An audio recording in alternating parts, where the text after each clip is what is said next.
So chapter 3, food hazards and allergens. So we're going to be looking at defining biological, chemical, and physical hazards, identifying the big 9 food allergens that we deal with, recognizing symptoms of allergic reactions, and explaining how to prevent cross-contact and contamination and what the difference between those are. So what is a food hazard? So any biological, chemical, or physical agent that can cause injury or illness to an individual. Hazards may already be found in the food or introduced during handling. So which kind of hazard could I find in the food already? Well, a toothpick wouldn't necessarily already be in that food, right? Like a physical bone. So, right. So a physical bone, maybe that pin bone in the chicken leg, or a bone that's in a piece of salmon or something like that. Right, those ones, it grew in there. We do everything we can as chefs to try and remove things like that, but those are technically physical hazards.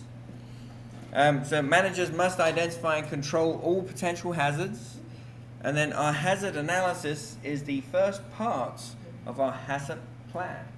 Right, we're going to go more in depth on hazard plans later on, but our hazard analysis, that first part is looking at the hazard analysis on the hazard plan. So types of hazards: biological, bacteria, viruses, parasites, fungi, the ones we were just talking about in the last chapter. Time and temperature control, and personal hygiene and the hygiene of our kitchen establishment, purchasing from approved reputable suppliers. That's where we eliminate or control biological hazards. Chemical, so chemical agents, cleaning agents, pesticides, metals. So I can't have bug spray in my kitchen, spraying it around. I can't have pewter, which is a type of metal that's a relatively soft metal. If it gets acid onto it, so say if I put orange juice into a pewter pitcher, which is a metal pitcher, then it'll actually start to leach out chemical agents from the metal into the orange juice. There are some things like copper. I don't want to have things like tomatoes or tomato juice in contact with a copper pot. Otherwise, it's going to start leaching chemicals into those tomatoes. So proper storage and proper labeling is how I avoid chemical contamination and chemical hazards. Physical ones. So we're talking about glass, hair, bandages, and metal shavings. So we're less likely to have a metal shaving in here, but the fact is, in a manufacturing process, we're more likely to have metal shavings that could come off. Glass could be from a broken container, all sorts of things like that. Hair. Where can I get hair from to go in my food? Your head. So how can I eliminate it coming from my head? Right, hair nets, hair coverings. That's how we do that. So inspection of our food items is key. And then having good equipment maintenance as well is really important too. If we have old broken down equipment, you can start getting some metal shavings can come off from those pieces of equipment. So let's talk a little bit about biological hazards. So the most common cause of foodborne illness is from biological hazards. They're controlled through cooking, cooling, hygiene, and approved sources where we're purchasing from. So when we're looking at pathogens in general, we're going to look at we've already looked at the bad bugs. So that's where we're starting to deal with all of these and understanding Fat Tom. That's where we understand how we can control a lot of these issues along the way. We may not ever be able to completely eliminate these things. Right? You think about right now, just in the air that we're breathing, there's bacteria, molds, viruses, fungi all over the place. They're just buzzing around in the air. That's okay, we're fine with that. It's when they get out of balance, when things are too strong in food products and things and you're ingesting them, that's when we start to have those problems. Chemical hazards. They occur when toxic substances enter into our food, including sanitizers, cleaners. How ironic. The very products that we use to try and clean and kill off the bacteria, mold, viruses, fungi can make us sick as well, right? So we have to make sure they're the correct amounts in our solutions and that we're using them correctly. But then lubricants. So that could be different oils and things that we're using on machinery. We have to make sure those are food grade ones, so that if anything does get into our food, it's not non-toxic. And then allergens are also a chemical hazard. Okay, very important you understand that. Even though they are caused from proteins, they are technically considered a chemical hazard. Prevention by storing chemicals away from foods and following SDS book instructions. Do you guys remember what the SDS sheet book is? Oh my god. Anyone remember what the SDS sheet? Does anyone remember what? It's the chemical sheet. It is the chemical sheet book. Yes, yes. Does anyone remember what SDS sheet means or what SDS stands for? Yeah, safety daisy sheet. Yes. Safety day, yeah. Yeah. That's right. So why do I have those sheets all about chemicals in my kitchen then? So you know what to do with it. Right. So someone's accidentally swallowed some sanitizer. They thought it looked like some delicious Kool-Aid. Then we can call 911. As soon as they get in, we can give them that safety data sheet. They can see exactly what should be done to remedy the situation for that person. Yes, exactly. But we have one of those in our kitchen just to make sure in case if something bad happens. Physical hazards, so foreign objects causing injury, right? Because it's not necessarily just like a fish bone or something that could get stuck in your throat. It could be a bolt that drops off a piece of machinery in the Tyson factory in a chicken nugget, right? They purposely actually have metal detectors in their processes to try and avoid those kinds of things from happening. But it's very important that that they do that because their machinery is just running. So if something's rattling loose, or if there are shavings that are starting to wear off from processes constantly happening, it's very easy for them to get things like that in there. So we prevent all these things through equipment maintenance and inspection of raw materials, all the food products that we have coming in, just to make sure that there's no physical hazards attached to them or dropped into them. Using protective coverings and good personal hygiene. What's one good protective covering that can stop not just a physical hazard like hair, but what's another kind of protective covering that I could use in my kitchen? Gloves, right? Right, fingernails. If someone has long fingernails, or if they have painted fingernails, or if they have a Band-Aid on their hand or anything like that, and they've got a glove on, that glove is a covering that's going to stop those things from dropping into the food. Band-Aids will probably never taste good. I've never tasted one myself, but I wouldn't recommend it. Certainly not from someone else. So allergens as chemical hazards. So an allergen is a protein that acts as a chemical hazard for sensitive guests. So in general, when I eat shrimp, I enjoy it. I get to enjoy it, I digest it, and everything's wonderful. If someone has an allergic reaction to that, to the protein, because these are proteins that your body will react to, it literally starts to fight against your own body because it sees it as an outside invader. And so then your body all of a sudden will start to swell and do things that can become extremely uncomfortable and possibly dangerous. So tiny amounts can trigger severe reactions for some people. You control them through the separation and accurate communication with people on these.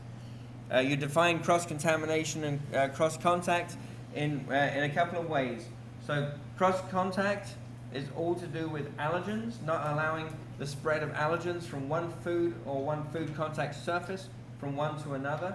Cross-contamination is bacterial, mold, virus, fungi, so those pathogens that can spread from one food to another food through cross-contamination. So cross-contamination is all about pathogens, cross-contact is all about allergens.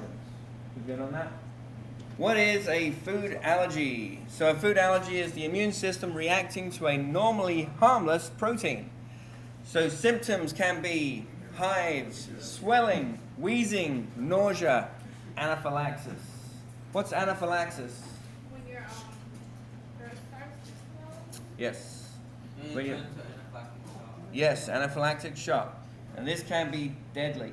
So that's why there is no playing with this kind of thing. Right? This can be very, very quick and very, very acute. So you have to be aware as to what goes on. So if you're starting to see, it could be that someone starts breaking out in hives and they start feeling itchy and just start feeling really uncomfortable in your restaurant. They already told you about, hey, I can't have anything that has any shellfish on it. And then you realize while they're eating that chicken spring roll that you deep fried it in the same deep fryer that we fry the shrimp spring rolls too. We have a problem. That's when we have to start acting. You can't just wait until the person goes blue and drops on the ground and, ooh, maybe we should do something. You have to react very, very quickly with these things. You may only have a few minutes before that person is no longer breathing. Okay? So it can be lethal and it can occur very quickly. Must be treated as a medical emergency. So let's look at our big 9. So we got milk. So that includes milk, cheese, yogurts, and butter. So it can be in sauces and baked goods. And that's where sometimes people who have a milk allergy or a dairy allergy may not realize it, because they may have one of our ratatouille tarts that we just made. Right? So in that pastry we have butter. We brushed butter on the top. At no point do we say this is a butter ratatouille tart, but it's already in there. So if someone has an allergy, I need to make sure that that you guys or that my employees would know that there is butter in there. Just in case if someone says, I have a dairy allergy, a milk allergy, I cannot have this. So use dairy-free alternatives if you need to, and clean the equipment. If we wash, rinse, sanitize our equipment, that is sufficient to dispose of those allergens from there. As long as they are properly washed, rinsed, and sanitized, then we're good. So then we have eggs. So that might be just literally, physically, eggs cooked up, boiled, fried, poached. Might be mayonnaise, where we add eggs in there as the thickening agent in there. Meringues, where we use our egg whites. It could be in batters and desserts. So we should use separate tools for egg preparation if that's going to be a concern. Fish, so salmon, tuna, cod, any fin fish, like whole fin fish. So you have to be careful because you may be searing up burgers or steaks in that same fryer or grill, that you may have some cross-contact issues. Cook the fish in dedicated areas to make sure that we're safe with that. Crustaceans, shellfish, shrimp, crab, lobsters. So when you're steaming things, or if you've got things in stock pots, again, make sure that you're not having any cross-contact issues. Make sure you use labels for utensils and avoid shared water. If you've got a certain ladle or a certain spoon that you're using for that item that's fish or that's crustacean shellfish, make sure that those are labeled up or they're kept separated out. Tree nuts. So tree nuts and peanuts are two separate categories. Tree nuts and peanuts are legumes, but tree nuts by themselves, almonds, walnuts, pecans, you find a lot of those in salads and desserts. They should be sealed off, and they should be sealed anyway, so that things can't get into it, but also so that they don't go bad as quickly. But for the sake of maintaining allergens away, make sure that they're sealed to prevent any cross-contact between that and anything else. So with peanuts, we're looking at peanut butter, we're looking at whole peanuts, we're looking at sauces, we're looking at peanut oil. Right, you go to Chick-fil-A, everything's fried in peanut oil. You cannot remove the allergens by filtering it out to have pure peanut oil that doesn't have the allergen still in there. Okay, if you are that allergic to it, you are not going to be able to have that. Label things clearly. Never reuse utensils from one item to another. Wheat, bread, pasta, flour, cakes, pastries, all of those things. We have to, generally we'll find those in baking areas. If you have a pastry kitchen or a pastry section in your kitchen, chances are the rest of the kitchen is contaminated because there's flour just buzzing around in the air. It's very difficult to avoid that. So clean surfaces and manage airborne flour as best you can.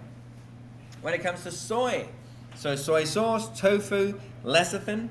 You got edamame as well. Right, there's lots of different places where you find soy. So you have to be very careful when you're dealing with that.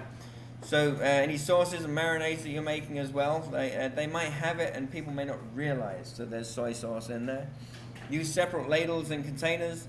And then sesame, you find oils, sesame seeds, tahini, which you use as well in recipes. So they may also be found in breads and sauces. This is the newest, the latest of the big 9 allergens. So it's still, people are still kind of getting used to it, but this is where you've seen most burger buns are now no longer with sesame seeds on them. That's kind of died away now because there's more and more people who have these allergens.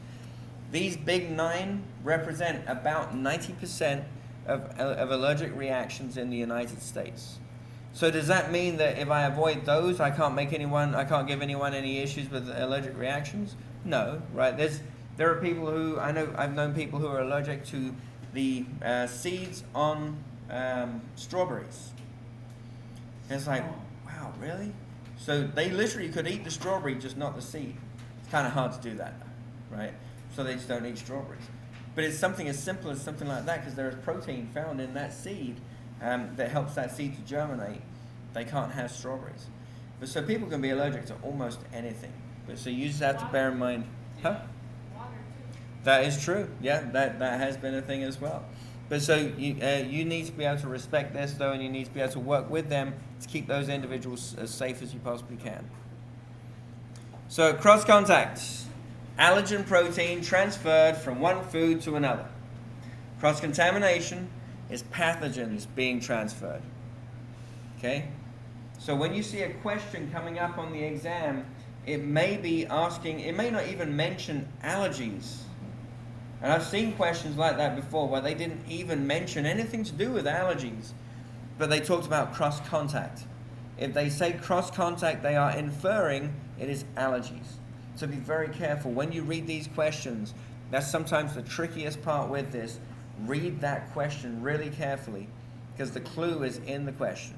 Okay? So allergen proteins are not destroyed by heat or sanitizing alone.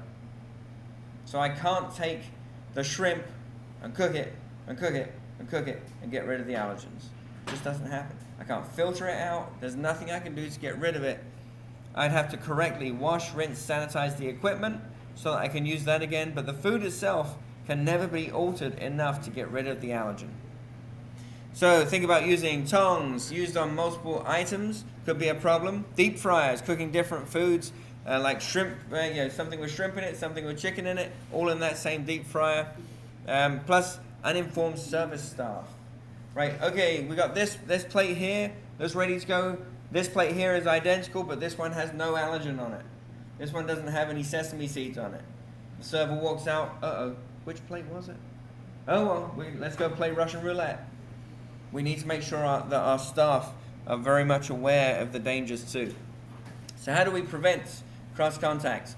Using separate equipment and utensils, wash, rinse, and sanitize before preparing allergen-free foods. Cook the allergen-free meals first, if possible. Right, so if you're about to go and say if you're about to throw some things onto the grill, and you've got several meals that are going to go on there and one of them is allergen-free, then do that one first if you can. Let's see. Clearly label and store the allergen-specific ingredients so that way you can actually identify it and avoid it. Have separate allergen equipment dedicated to food preparation and service. So all of the colors we have, right, we've got brown for cooked meats, red for raw meats, yellow for poultry, green for vegetables, blue for fish. If you have a significant number of people who have allergens, light purple is generally recognized as the one that we use with allergens. I've seen some large hotels that have lots of storage space who have done this. They use these. Some restaurants, they're just too small to be able to store all this extra equipment. If you don't have the space to store that extra equipment, then just make sure that you are correctly and appropriately washing, rinsing, sanitizing. Okay? Is it going to be on the test that they use? Doubtful. It's not a law, but it's a recommendation and it's kind of an industry norm. That's a good question. It's kind of an industry norm that if you are going to have an allergen colored or an allergen coded item of equipment, it will probably be light purple. Communications with guests. So ask the guests about food allergies.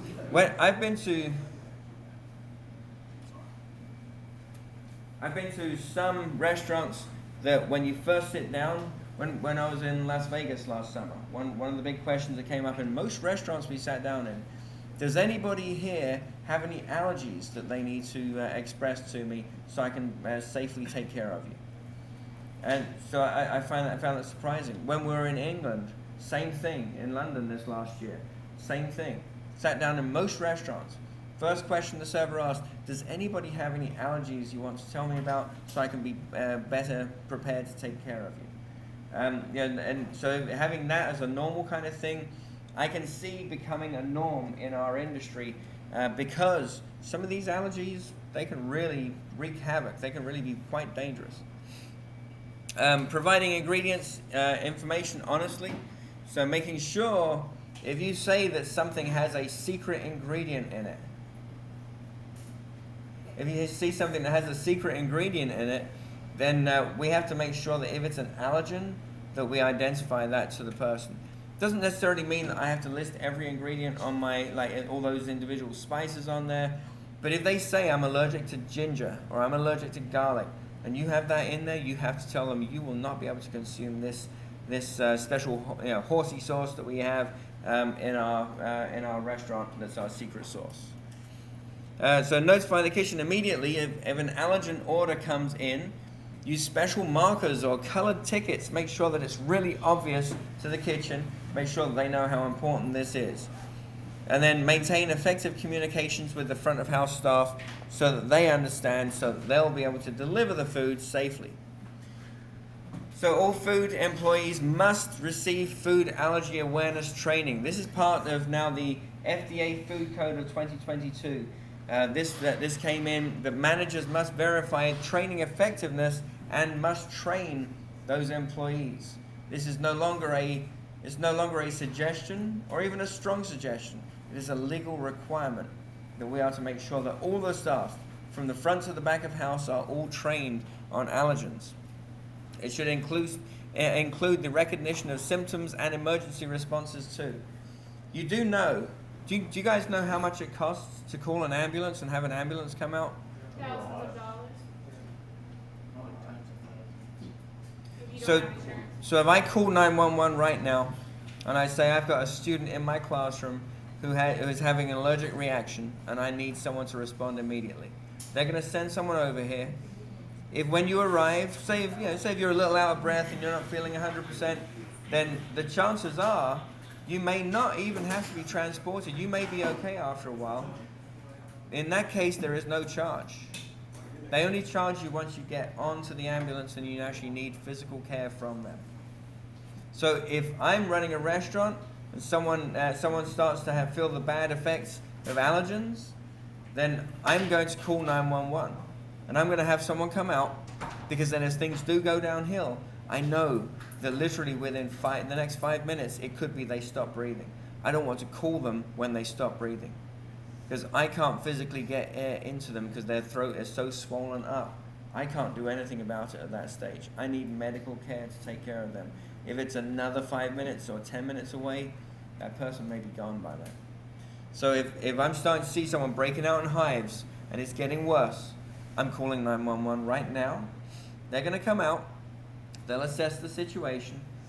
If it turns out that the hives start going down and they're like, you know what, I think I'm okay. I think I'll be fine. I just took some medication or something. I think I'm going to be all right. Then okay, no harm, no foul. There's no charge to anybody. And the ambulance service goes on their way. That person can continue on with life. But if things do continue to get worse, then the decision is taken away from the person when they become unconscious. They need medical attention. It's assumed that that person wants to live, and so now, yes, you're going to receive medical attention. Unless they have a synopsis.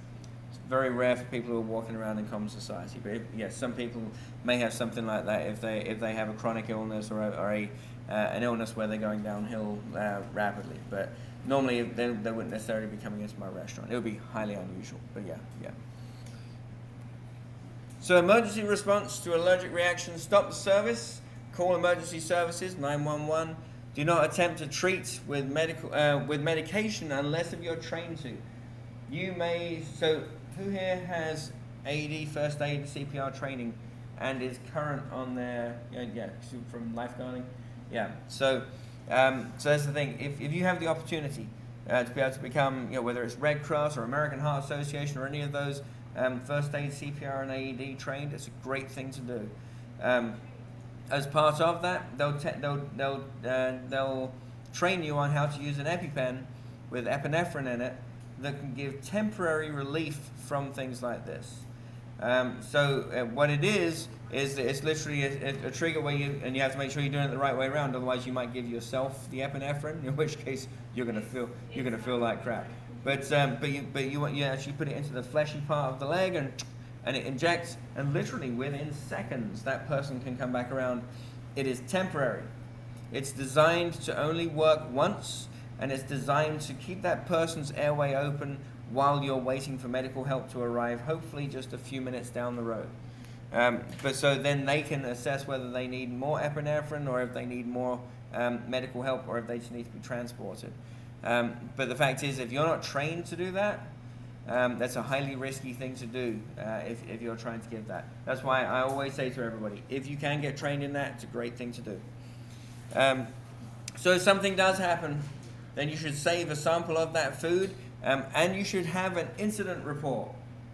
This is part of our reporting systems. We should have incident reports for any allergy-related issues, and have that incident report available for anybody in authority that needs to be able to see that as well.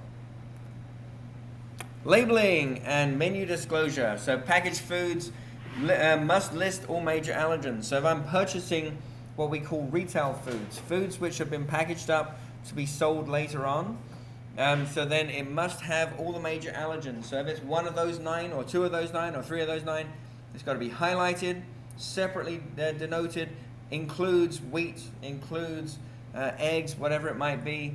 Avoid hidden ingredients, like those secret ingredients.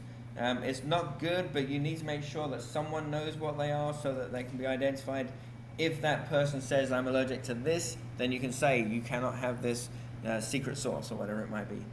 Verify the supplier's allergen statements as well. So there are some products, if you look on the back, that it says these cookies were formed or were created in the same manufacturing plant as tree nuts are produced or peanuts are processed.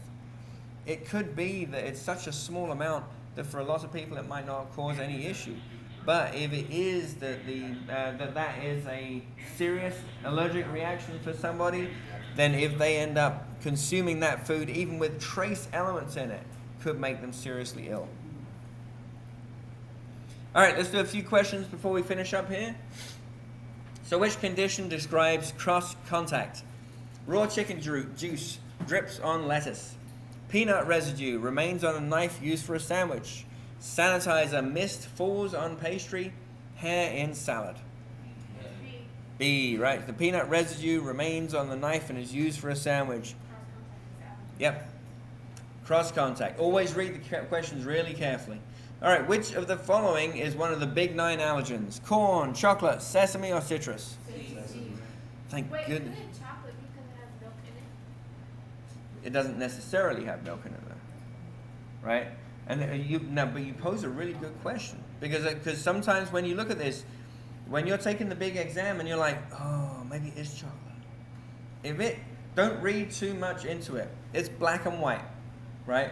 Because not all chocolate has milk in it, so I can't definitely say that chocolate has that allergen in it. But Chef, some people allergic to citrus too. Yeah, but that's not one of the big 9. The big 9, right? Somebody's allergic to You have to corn read the too, questions so- really carefully. That's a good question you're asking, but you have to read the questions really carefully. Which of the following is one of the big 9? Right? Citrus, you could have someone who might be allergic to citrus. Someone might be allergic to any of these. But the fact is, it's not part of the big 9. It's only the big 9 that we're concerned with on this particular question. But yes, so chocolate may not have milk in it. Corn, not a problem. It's not part of the big 9. Citrus, not part of the big 9. Sesame, yes, that's our problem. Allergen training is required for who? Managers only, all food employees, servers only, or no one? B. B, everybody. All food employees must be trained. If a guest reports severe food allergy, the manager should what? Offer a substitute item and verify the ingredients. Advise we use that product, but it's probably fine. Or ignore ignore unless if the symptoms start to appear, or cook longer to destroy the allergen. Absolutely right. So offer a substitute item and verify that, with the chef that those ingredients are correct. You definitely don't want to be advised that we use that in the product, but it's probably fine. Probably just killed someone, right? Yeah. So yeah, we can't play with these things.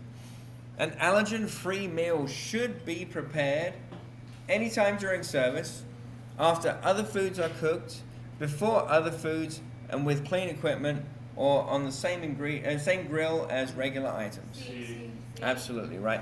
If we can produce it before you're doing other items that do have the allergen, and then make sure the equipment is clean when we're first using it too. So our manager responsibilities with everything we just learned. Ensure that the training and awareness of allergies exists within all of our staff. Verify supplier allergen documentation. Maintain procedures to prevent cross-contact from occurring. And then respond appropriately to allergic incidents. So I'm going to have training, so that way when allergic incidents occur, then we can react to it. We can, whether it's calling 911, giving that person some kind of care, and then afterwards making sure we're recording these things as well. Keeping records of these things is very important. So we looked at food hazards, including biological, chemical, and physical agents.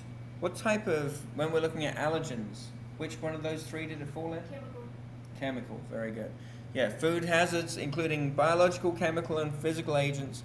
Allergens are chemical hazards requiring strict control. And there you go. Yeah. And then I forgot that I had that right there. And then preventing cross contact through cleaning and separation and communication, and then training and accurate labeling, which saves lives.